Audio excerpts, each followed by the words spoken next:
videos I'm going to be going through the practice paper for the new Functional Skills Maths exams to be sat from September 2019.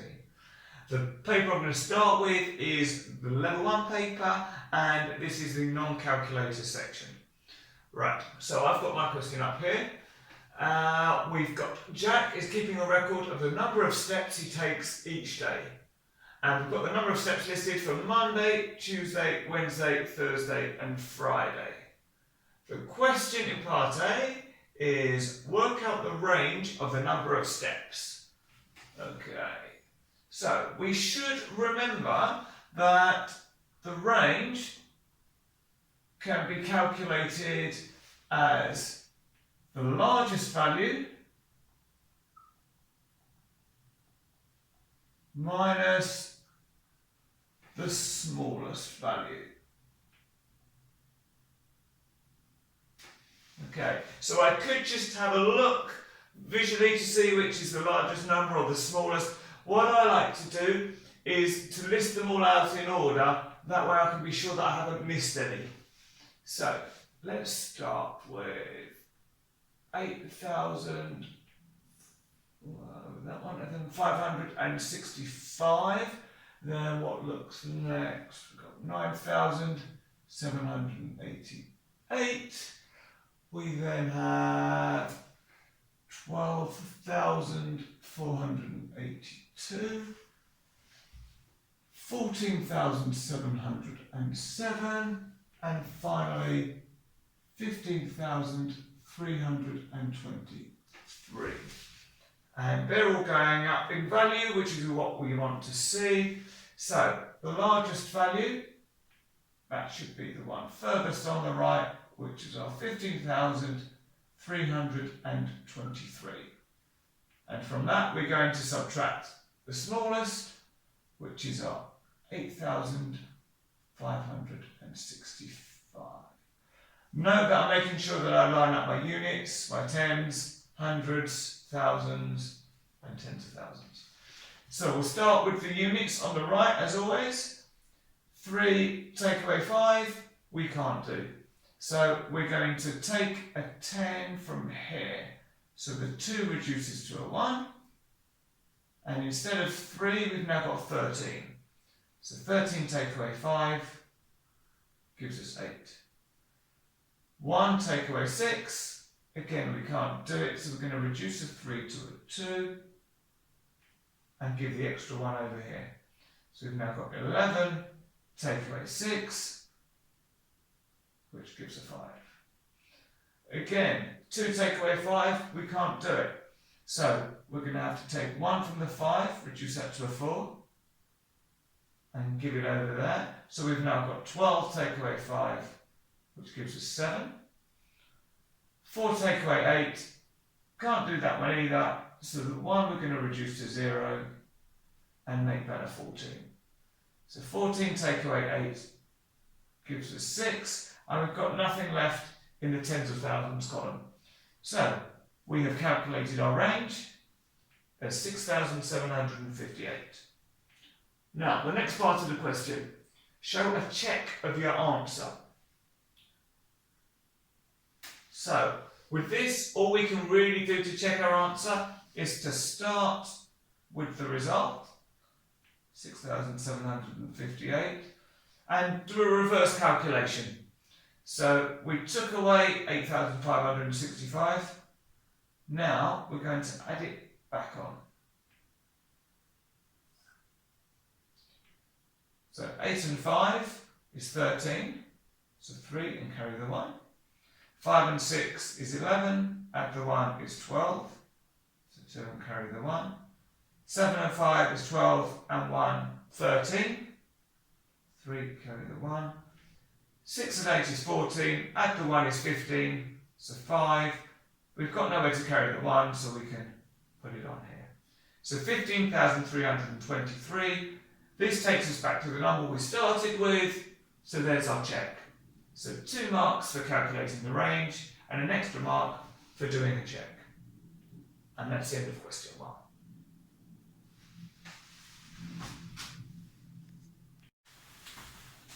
So here's question 2. Work out 1/4 of 24. So 1/4 of 24. Well, whenever we see of in a maths question, we can replace that with the multiply sign. So we've got 1/4 times 24. And we can read that as 1 times 24 divided by 4. So, if we do 1 times 24, hopefully we'll all be comfortable with that being 24. We then need to divide that by this 4. Okay, for this one, you can either use your times table knowledge, or you can work it out slightly differently by thinking, well, what if I look at my 4s? 1 4 is 4, 2 4s are 8, 3 4s are 12, 4 4s are 16, 5 4s are 20, and 6 4s are 24, which is what we're after. So our answer is 6. Now, for part B, we've got, and we can write this one over here, work out -5 plus 3. Okay, well, I'm going to do a number line for this one. So let's have -5 here, and we'll do a few extra numbers in. So -4, -3, -2, -1. We'll go up to 0. Okay, so the first number is -5. So we're going to be starting here. We then look at the operation. We've got add. So anything adding is going to be going to the right. If we had subtract, we'd go to the left. So we're going to go to the right, and we're going to go to the right 3 times. So 1, 2, 3. So, and that should be a minus. So our answer is -2. Now we've got one more question left, or one more part of this question. So if we put C over here, and we've got 6.384, and they want that to 1 decimal place. Okay, well, this would be the first decimal place, the 3. So we look at the number after that, which is an 8. So is the 8 5 or more? It is. So we remember our rule, if it's 5 or more, we always round up. So the 3 is going to round up to a 4, and there we have it. And that's the end of question 2.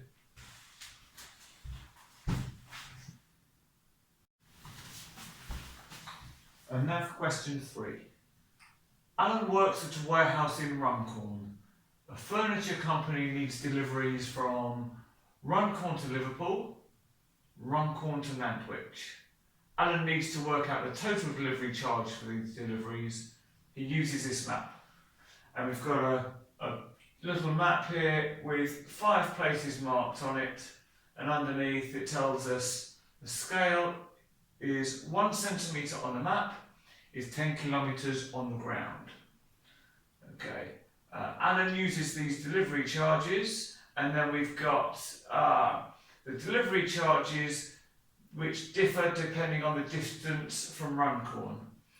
Less than 20 kilometres is £9.99, 20 kilometres to 35 kilometres is £14.99, and over 35 kilometres is £24.49.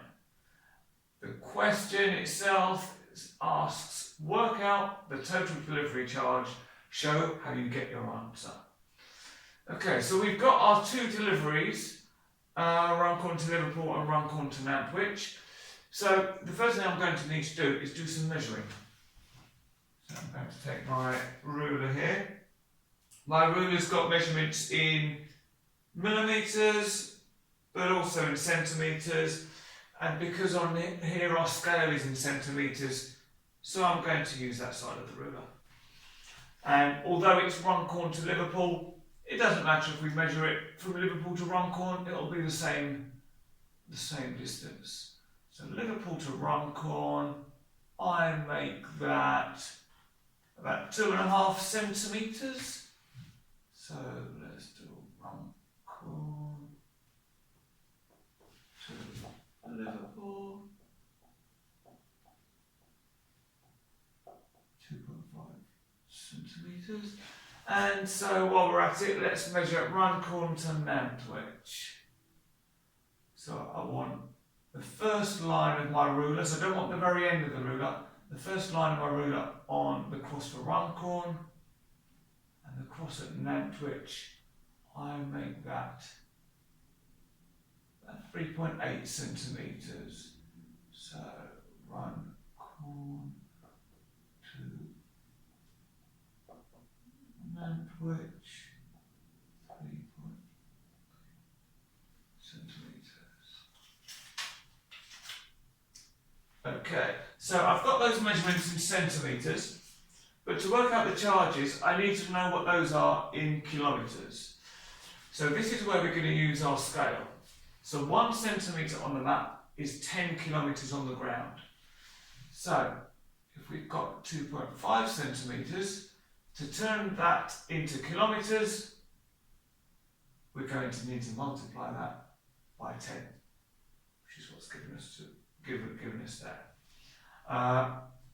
When multiplying by 10, we can simply move our decimal place once to the right. Okay.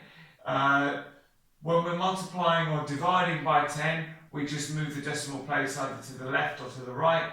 It's always good to think, well, if I'm multiplying by 10, my number's going to be getting bigger. Therefore, I need to move my decimal place to the right.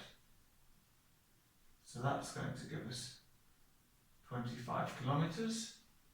And if we do the same for Runcorn to Nantwich, 3.8 times 10, similar process, the decimal point is going to move 1 to behind the 8, so we end up with 38 kilometres. Now we can look at the charges. If the distance from Runcorn is less than 20 kilometres, well, neither of these are less than 20 kilometres. 20 kilometres to 35 kilometres, this one certainly applies there. Then the charge is $14.99. And if it's over 35 kilometres, the charge is $24.49. So that's going to be the charge for the Runcorn to Nantwich. So $24.49. And now what we want to do is add those together to get the total delivery charge. So 9 plus 9 is 18. Put the 8 to carry the 1. 9 plus 4 is 13. Add the 1 is 14.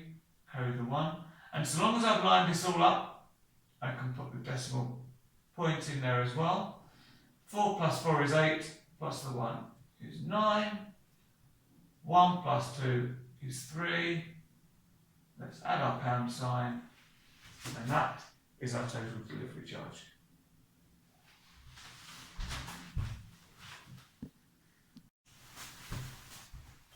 So now for question 4. And this is the last question in section A, the non-calculator part of the paper. So we've got John works Monday to Friday. He buys his lunch on his way to work. Each day John buys a sandwich, a bottle of water and a bag of crisps. Then we've got the prices for shop A, where they sell each item individually, and the prices for shop B, where it's a set £3 meal deal where you get all 3 items included. John thinks he'll save more than £7.50 a week if he buys his lunch each day from shop B instead of shop A. Is John correct?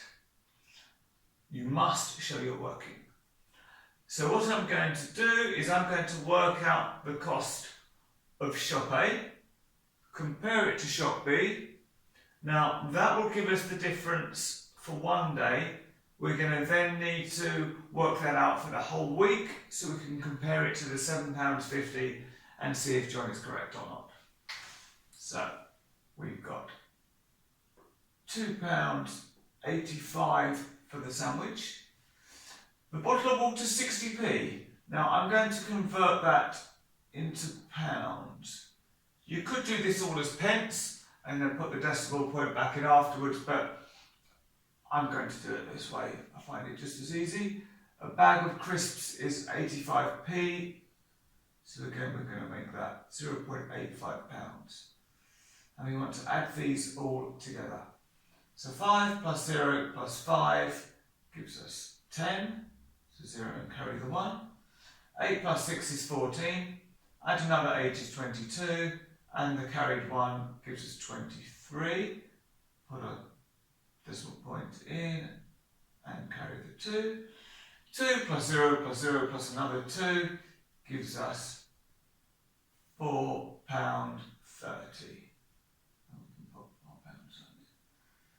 Now, that's the cost from shop A. We want to know the difference between the cost from shop A and the cost from shop B. So we can have £4.30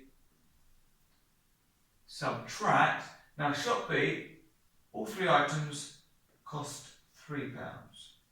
So we need to make sure we line this all up. So we've got our pounds lined up and our pence lined up as well. So 0 take away 0 is still 0. 3 take away 0 is 3. 4 take away 3 is 1. So the difference on a daily basis is £1.30. Now John works Monday to Friday. So we've got Monday, Tuesday, Wednesday, Thursday, Friday. That's 5 days. So we are going to want to multiply £1.30 by 5. 0 times 5 is 0. 3 times 5 is 15, so 5 carry the 1, and we can put our decimal point in. 5 ones are 5, plus another 1 is 6. So we're getting a weekly saving of £6.50. Now, it's always good to compare it to the number you're given, so we can say that is less than £7.50. And if you can't remember which way the greater than or less than sign goes, you can always write it in words instead. But we're saying £6.50 is less than £7.50. So does John save more than £7.50 a week? No. John is incorrect. And that will get you all 4 marks.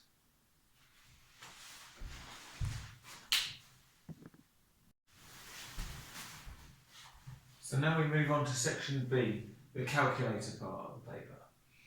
Okay, so question 1, we've got in June, Gemma paid £68 for her electricity. In July, she will pay 5% more for her electricity.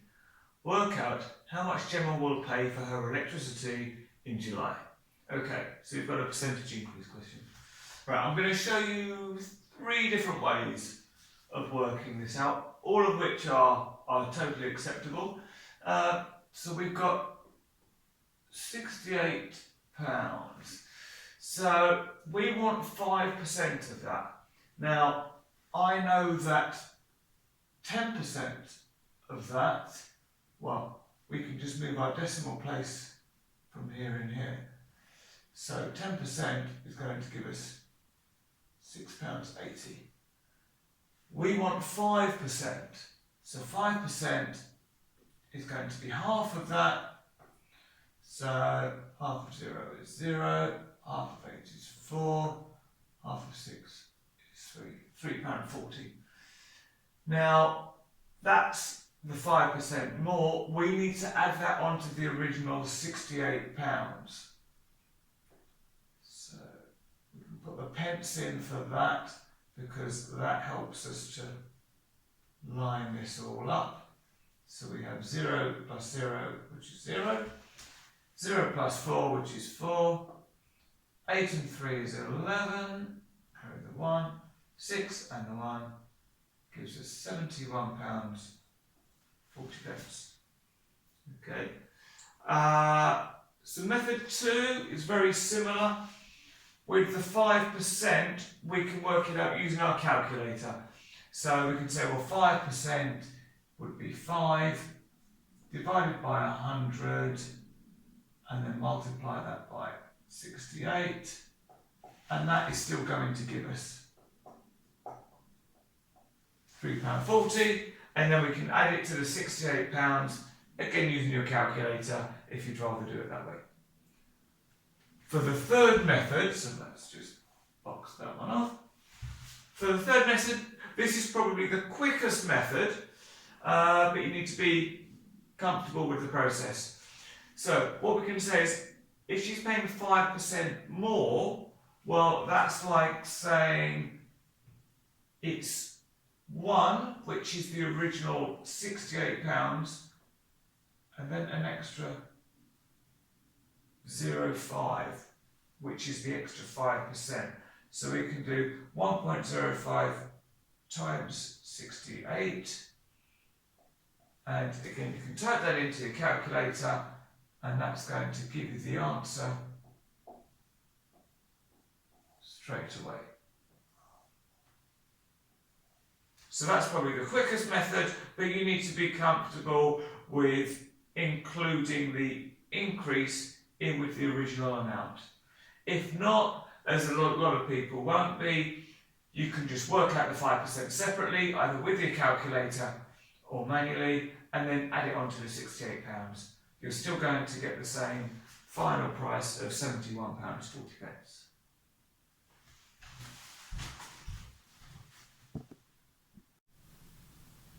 Question 2 of the calculator paper. Now, I'm going to be writing directly onto the paper here because this isn't something that's very easy or nice to do on a whiteboard. So, the table gives some information about the number of visits to a gym last month.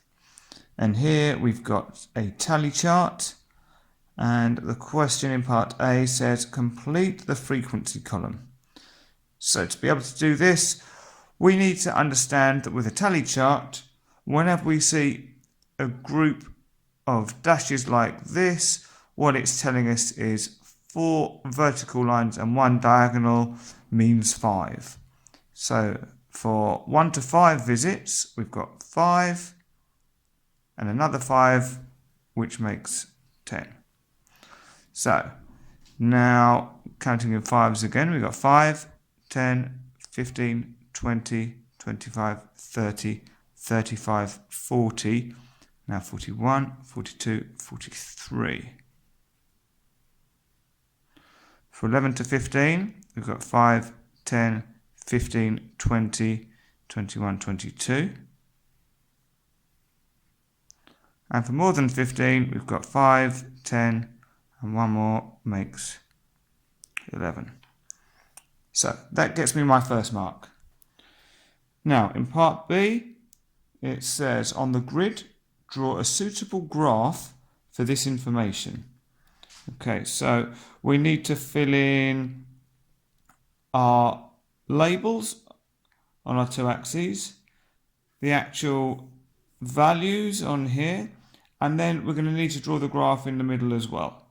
So I'm going to start by drawing my labels. Now, we've got 4 boxes down here, but 9 up here. So normally we'd have frequency going up anyway, and that looks sensible to me because each of these boxes has got 5 in it. So we've got 5, 10, 15, 20, 25, 30, 35, 40, 45. So that would work well with our frequency of 43. That would mean they'd all fit on. So I'm going to write frequency in here. And then for the axis at the bottom, we're going to have number of visits. As I've already said, for the frequency, these are going to be 5, 10, 15, 20, 25, 30, 35, 40, and 45.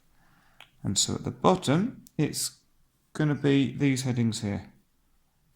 1 to 5, 6 to 10,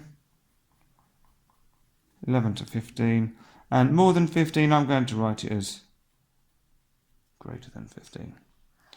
So now to draw the actual bars themselves. So we want 10. So I'm going to use my ruler here. I'm going to mark that along the top and down here. And just to make it clear, I'm going to put some lines in it. For 6 to 10, we need 43. So we know that 40 is this line here. 41, 42, 43. So I can actually use the top of my ruler to draw that line. And draw my bars down. And again, I'm just going to do some diagonal lines to make it clear where my bar is. For 11 to 15, we need 22. So 20 would be here. So 21, 22. If I draw that across. Bars down, and then the diagonals again. You wouldn't have to draw the diagonals if you made your lines nice and clear, but I just want to make sure. And we need 11 for more than 15. So 10 would be here, so 11 is going to be 1 up.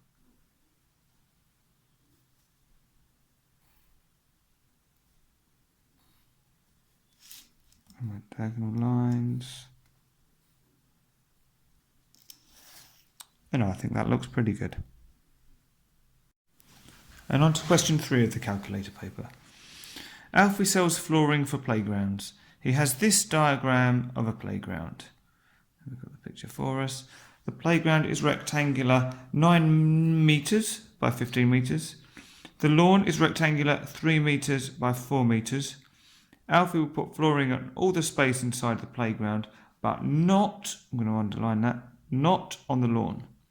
The flooring costs £36 per square metre.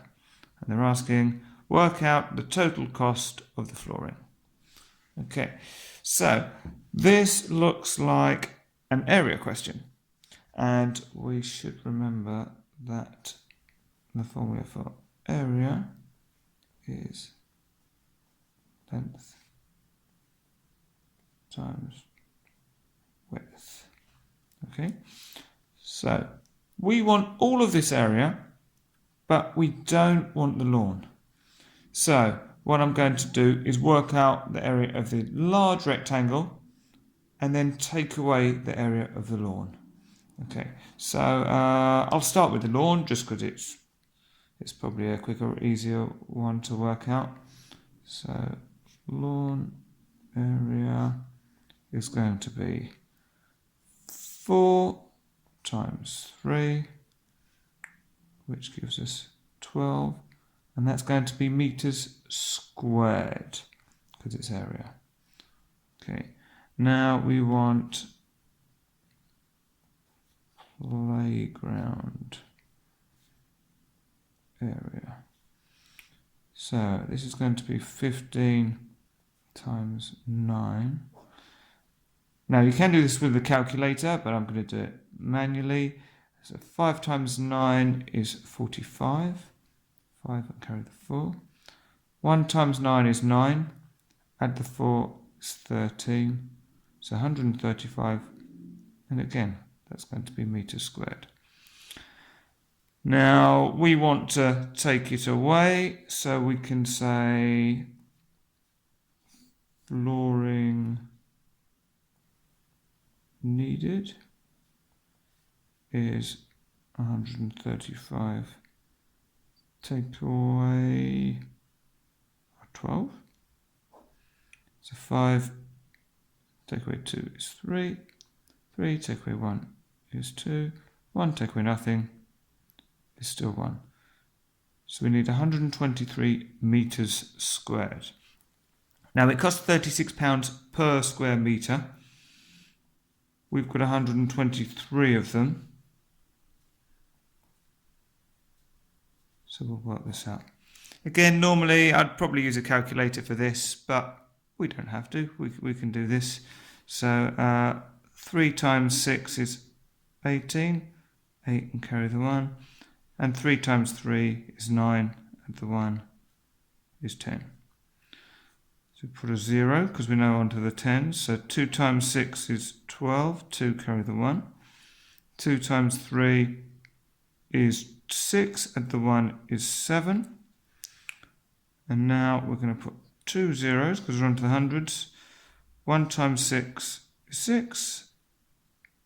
And 1 times 3 is 3. Now, if we add these all up, 8 plus 0 is 8. 0 plus 2 plus 0 is 2. 1 plus 7 plus 6 is 14. 4 carry the 1. 3 plus the 1 is 4. So I'm just going to write the answer so it's nice and clear. And we can say total cost, and put it here, £4,428. Question 4. Josh is designing gift boxes. He designs these boxes. So we've got 4 for us. Josh needs to know the shape of the boxes from different views. Okay, we've got shape 1, shape 2, shape 3 and shape 4. Place the correct numbers in the space to complete the sentences. Shape something is the plan view of the cylinder. Well, I know a cylinder is circular, like a can of Coke or tin of beans. So this looks like the cylinder. So the plan view is what we might call the bird's eye view from above. So that looks like shape 1. Now, shape something is the front view of the triangular prism. So if we're looking at the front, it's going to be, well, it's not that because that's a rectangle. This, well, from the front, this would appear as a rectangle. We've got a triangle here, or potentially a triangle here, but this is looking like a wider base. So I'm going to go for shape 4. The triangular based pyramid has something faces, so many edges and so many vertices. So the triangular based pyramid is this one here. So the faces, we're going to have 1, 2, 3 that would be visible, and then we've got the base underneath as well. So that's 4 faces. How many edges? Well, we've got 1, 2, 3 around the base, and then the 3 edges coming up to the top as well. So that's 6 in total. And vertices? Vertices are what we sometimes call corners. So we've got 1, 2, 3 at the bottom, and 1 right up at the top. 4 vertices. And that will get you your 3 marks. Question 5. Kate has this information about the total monthly sales for a shop in 2018. And here we've got a line graph going from January all the way up to December. Kate needs to put this information in a table. The table must show the total sales for each quarter of the year. We're given that quarter 1 is January to March, quarter 2 April to June, quarter 3 is July to September, and quarter 4 is October to December. Okay, so first thing I need to do is work out what my totals are for each quarter. So let's do quarter 1. So for January we've got 160. February we've got 60. And for March, we've got 150. So let's add these up. 0, 0, and 0, 0. 6 and 6 is 12. Add 5, 17. Carry the 1. 1 plus 1 plus 1 is 3. So we've got 370 for quarter 1. Now I'll do quarter 2 here. So for quarter 2, we want April to June. So in April, we've got 90. In May, we had 30. And in June, there were 10. With all of these, you can use a calculator, but I'm doing them without. It's good to check it with your brain as well. All the zeros, 0. 9 plus 3 is 12, plus 1 is 13. So we've got 130 for quarter 2.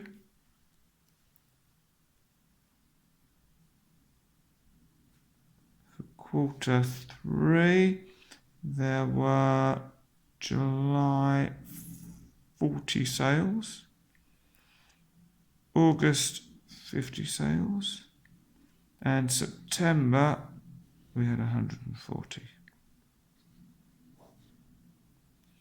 All the zeros, 0, 4 and 5 is 9, and 4 is 13.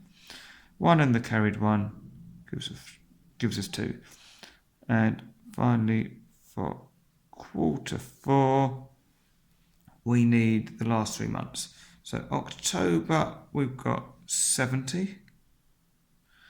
November, we've got 90. And finally for December, we've got 140. So all the zeros again are 0. 7 and 9 is 16, and 4 is 20. 1 plus the 2 gives us 3. Okay, so at the moment, this would probably get us 2 of the 3 marks. What they want is the actual table itself. Okay, so I'm going to have my quarters. All right, draw the table this way. So I'll have the quarters along there. So always good to use your ruler, make it nice and tidy. So we're going to have quarter 1, 2, 3, and 4.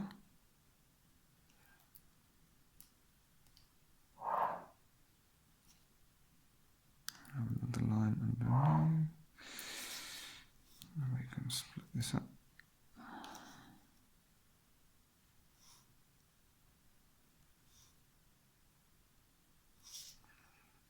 And let's extend this up.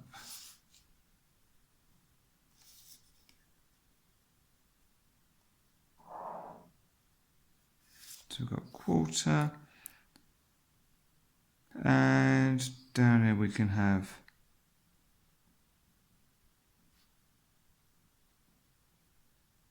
total sales. So for quarter 1, we've got 370, quarter 2, 130, quarter 3, 230, and quarter 4, 300. I could have written quarter here and maybe made it a little bit tidier, but ultimately I've got my table here, and if I want, I can put a quick title on and have total, well, they're now quarterly sales for 2018, and that's my 3 marks. Question 6. Karen is a cake designer. She's designing different shaped cakes. AB and BC, so AB is going to be this line here, and BC is this line here, are 2 sides of a parallelogram. On the grid, complete the parallelogram. So I know that a parallelogram has 2 pairs of parallel sides and is a 4-sided shape. So for these sides to be parallel, I'm going to start with BC and draw my line down here. Now, I know it's going to start going along this way, and for AB to be parallel, this one goes up 3 squares and across 1. So I know it's going to be 3, and if I go back 1, it's going to go to here. So with these, the explanation isn't always easy to give. It's much better to just draw the thing. And we can see we've got 2 parallel sides and another 2 parallel sides. And if we want to, we can label that corner D, as we've already got the other 3. Now, here is a regular pentagon. So pentagon has 5 sides. Draw all the lines of symmetry on this pentagon. Okay, so a line of symmetry, that's a line that's going to cut the shape equally in half, almost like a mirror image. So, because it's got 5 sides, I know I'm going to need to go through a corner and also a line. So I could measure it exactly. Let's do that actually. So each of these sides is 18 millimeters. So if I mark that at 9 millimeters, which is halfway, I can then draw that through there. If I do the same on all of them, I'm going to mark 9 millimeters along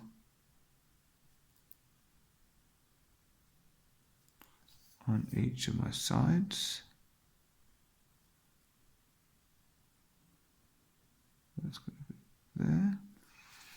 And finally this one. No, I'm not always starting from 0 on my ruler, but I'm starting from a 10. So I know if I start with this long line here, I need to move 9 along. Okay. And now I can draw. So long as my line's going through one of these center points and through a corner, then I'm going to be okay.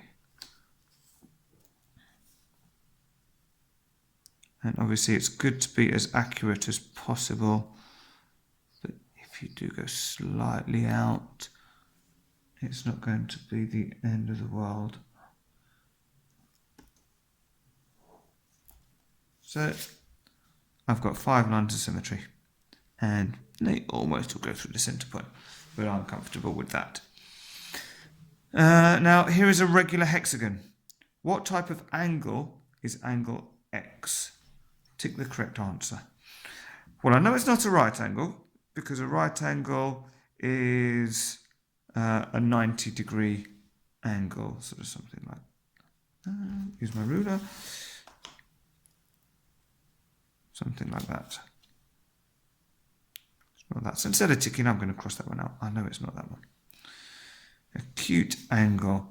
I know an acute angle is smaller than a right angle. One of my learners told me they remember this one because for an angle to be acute, it's got to be nice and small and cute. So it's going to be smaller than a right angle. So it can't be that one. Now, a reflex angle, I know this is an angle greater than 180 degrees. So again, it's not going to be that one. And a good way to remember that is to be flexible, or to be able to get your body in an angle greater than 180 degrees, you'd have to be quite flexible. So that leaves an obtuse angle, which I know is an angle between 90 and 180 degrees, not including 90 or 180. Now for part D of this question, Karen is making a birthday cake. The top of the cake needs to be triangular with one side length 10 centimetres, one side length 12 centimetres and a 90-degree angle between these sides. Draw the top of the cake for Karen. Use the grid below to draw the top of the cake. Okay, so you might be thinking, oh, I only know 2 of the sides of this triangle. But don't worry, because as you'll see, if you've got 2 sides of a triangle, we can easily find the 3rd side. Now, the first thing we want to do is look at this scale. So we know one of these boxes is 2 centimetres. So that means that the 10 centimetre one, if we divide it by 2, that's going to be 5 squares long. And the 12 centimetre side divided by 2 is going to be 6 squares long. So they don't specify exactly where any of these sides are, so long as there's a 90-degree angle between them. So I'm going to draw my first side down here. So we've got 1, 2, 3, 4, 5, 6. Make sure that's nice and visible. So that was this one. And now we need to draw the other side in. And of course, making sure we've got our 90-degree angle. So that's going to go in here. So 1, 2, 3, 4, 5.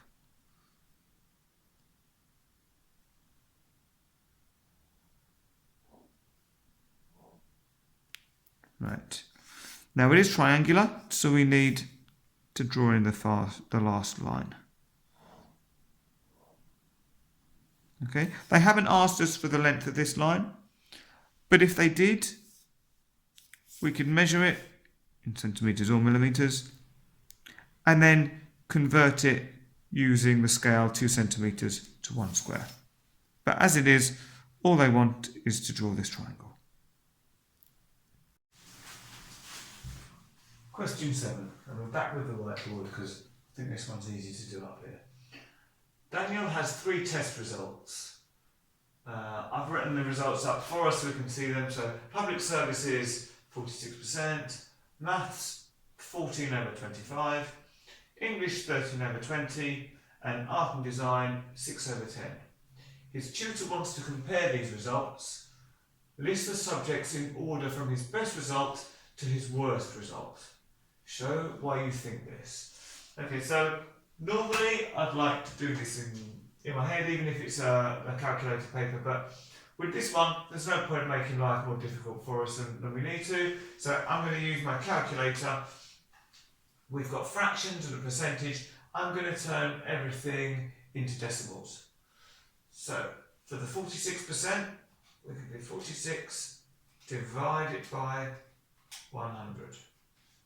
So we have this as a decimal, is 0.46. Now for maths, it's a fraction, so to turn it into a decimal, we literally type 14 divided by 25. Okay, 0.56. For English, 13 over 20 means 13 divided by 20, which gives us 0.65.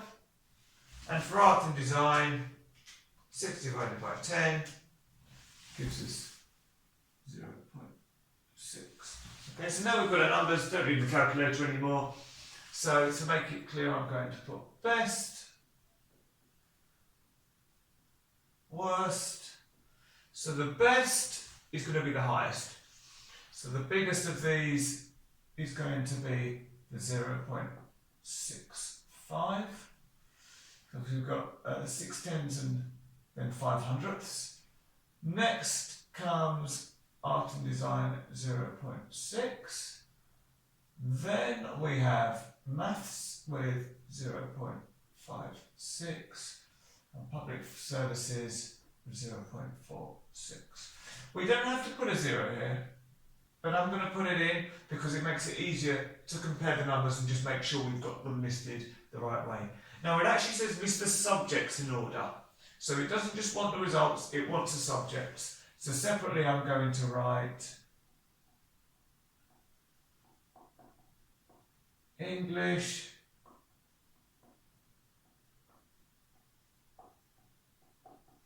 art and design, maths, and finally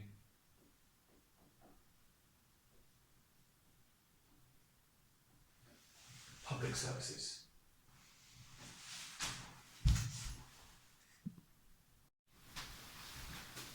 Question 8. Write 3/60ths as a fraction in its simplest form. Okay, so we've got 3 over 60. Okay, so what we need to do is find a number that's a factor of both 3 and 60. So I'm going to start with 3 because it's got fewer factors than 60. Well, 1 goes into 3, but that's not going to help us because 1 goes into every number, every whole number. And 3 also goes into 3. So that feels a better one to use. Now 3 goes into 3 once. So we want to know how many times 3 goes into 60. Now I'm going to work this one out using the bus stop method. So 3 goes into 6 twice with no remainder, and 3 goes into 0 no times at all. 20. So the answer is 20. And that's for our first mark. Now, for part B, we've got a group of dancers raise some money for a charity. Here's some information about the money raised, and we've got the money raised, £4.99 or less was 15 dancers, £5 to £9.99 was 23 dancers. We've got all the amounts and all the number of dancers with a total of 60 dancers. One of the dancers is chosen at random to give the money raised to the charity. What is the probability that this dancer raised less than £10? Okay, so first of all, let's see how many dancers raised less than £10. Well, it's all of the people that raised £4.99 or less, so that's 15. But it's also all the people that raised £5 to £9.99. So that's the 23 as well. Well, let's write it as a column. And 5 plus 3 is? 33. 8. And 1 plus 2 is? 3. So we've got 38. Thank you. Now, we're interested in 38 dancers. In total, there are 60 dancers. So that is our probability. We could leave it there, or I could simplify it down. Well, both of these numbers are divisible by 2, so 38 divided by 2 is 19. 60 divided by 2 is 30. And we can leave that one there.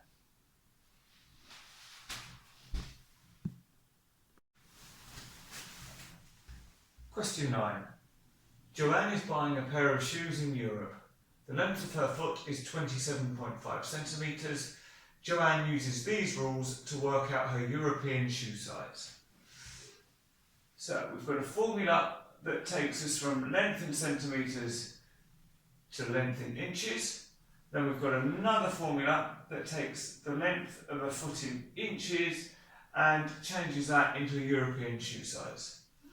Joanne thinks her European shoe size is 38. Is Joanne correct? Show why you think this. Okay, so what we need to do is start off with the length of Joanne's foot, put it all the way through our two formulas, and then see whether we agree with Joanne's answer. Okay, so length in centimetres, that is 27.5. We need to divide that by 2.5. So I'm going to take my calculator. 27.5 divided by 2.5. And that gives us 11. And I'm going to put inches. So we remember exactly what it is that we've just worked out. Okay, so now we want to take the length of a foot in inches, which is 11. We're going to multiply that by 3, and then we're going to add on 8. So 11 times 3, that gives us 33, and then we still need to add our 8. Let's do this as a column. 3 plus 8 is 11. 11 carried the 1. 3 plus the carried 1 gives us 41. Now, we can compare this to what Joanne had. We could just say, well, it's not equal to 38, so Joanne is incorrect.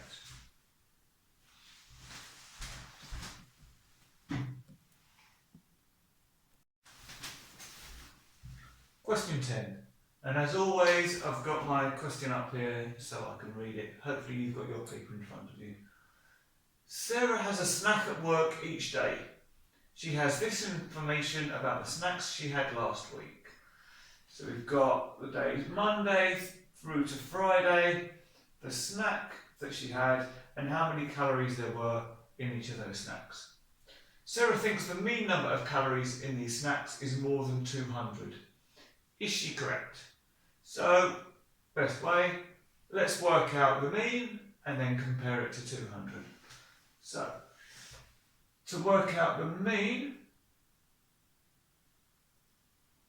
we need the total value, and then we divide that by the number of values. Okay, so we have got 105, 260, 49, 257, 234. And I'm going to add these all together. So 5 plus 0 plus 9 is 14, plus 7 is 21, plus 4 is 25, carry the 2. 0 plus 6 plus 4 is 10, plus 5 is 15, plus 3 is 18, plus 2 is 20, so carry the 2. 1 plus 2 plus 2 plus 2 is 7, plus another 2 is 9. Okay, we could have used our calculator, but it doesn't take very long to do it that way. So we've got the total value. Now we want 905 divided by 5. Okay, I'm going to do this using the bus stop method. Again, you can use your calculator, but I think it's always nice to do this. So 5 goes into 9 once with a remainder 4. 5 goes into 40 8 times, no remainder, and 5 goes into 5 once. So we end up with a mean of 181. So this is less than 200, so we can say no, Sarah is incorrect.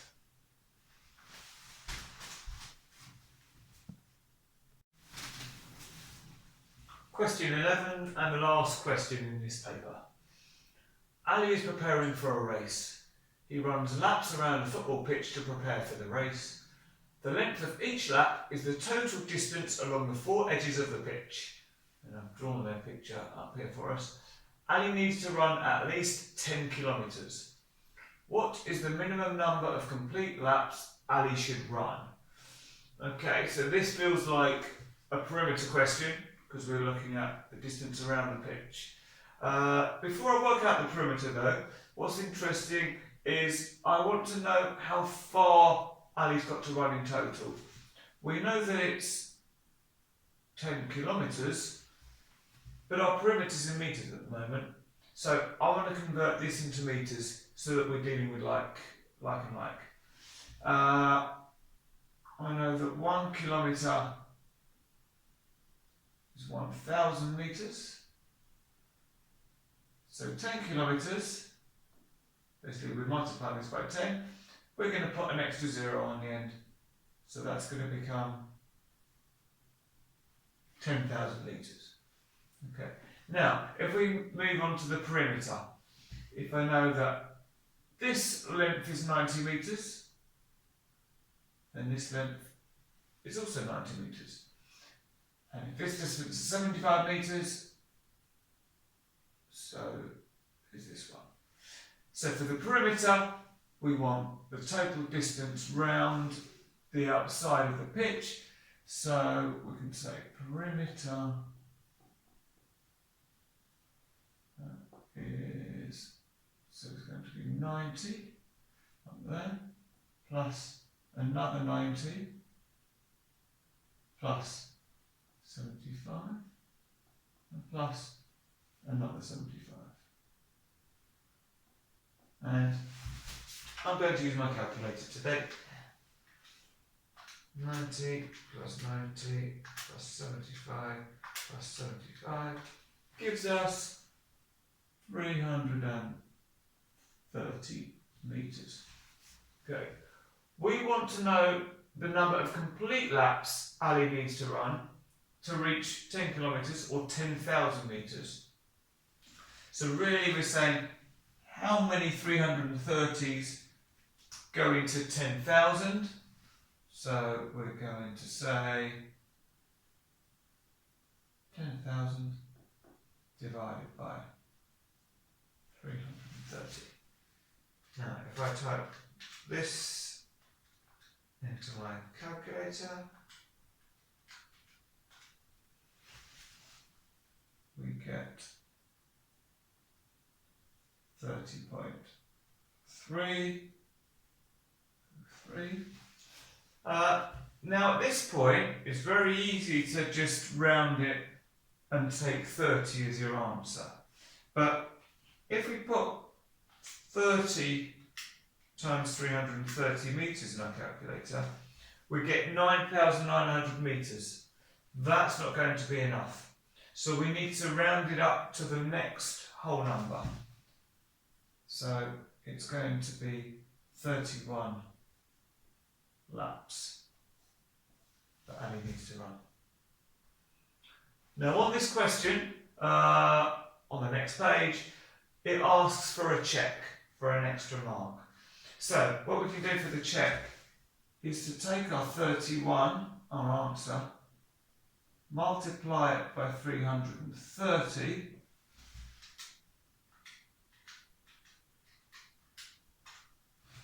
and that gives us 10,230 metres. So we've seen that it's definitely at least 10 kilometres, and that it's the first amount over that 10 kilometres. In other words, 30 laps wouldn't be enough, but 31 laps is. And that's the end of this paper.